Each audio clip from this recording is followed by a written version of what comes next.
ফুল episode দেখতে চ্যানেলটি subscribe করে বেল বাটনে প্রেস করে রাখুন। মেয়েটা অন্তত আমাকে তো একবার জানাতে পারতো।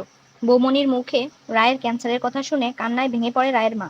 ধারাবাহিকে দেখানো হবে একদিকে রায় আর স্রোত যখন সার্থক স্যারের গাড়ি করে হসপিটালের উদ্দেশ্যে রওনা হয়, বৌমনি চরকিকে স্কুলে ছেড়ে দিয়ে আবার বাড়িতে আসে রেডি হয়ে হসপিটালে যাওয়ার উদ্দেশ্যে। তখন রায়ের মা তাকে আটকায় এবং বলে, কি বৌমা, এই ভর দুপুরে তুমি আবার কোথায় চললে? বৌমনি প্রথমে আমতা আমতা করে আর বলে, আমার একটু কাজ আছে মা, সেইখানেই আমি যাচ্ছি। আপনি পারলে আজকে চৌকিকে একটু স্কুল থেকে নিয়ে আসবেন। রায়ের মা জানায়, সে না হয় আনলাম, কিন্তু তুমি আসলে যাচ্ছটা কোথায়? আর বাবুও তো অসুস্থ, এই অবস্থায় ওকে একা ফেলে রেখে তুমি কোথায় চললে সেটা আমার জানতে হবে না? এমন আরো অনেক কথাবার্তার পর এক পর্যায়ে বাধ্য হয়েই বৌমনি রায়ের ক্যান্সারের কথা জানাতে বাধ্য হয়। সে বলে, আপনার তো মেয়ে, আপনি তার দুঃখ কষ্ট বুঝতে পারেননি মা? রায় খুব চাপা স্বভাবের, কিন্তু ওর মুখ দেখে তো আপনার বোঝা উচিত ছিল ওর ভেতরে ভেতরে কিছু একটা চলছে।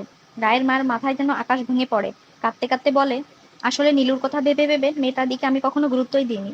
ও তো আমাকে একবার অন্তত জানাতে পারতো। বলে আর কাঁদতে থাকে। পরবর্তীতে ফুল এপিসোড দেখতে চ্যানেলটি সাবস্ক্রাইব করে রাখুন।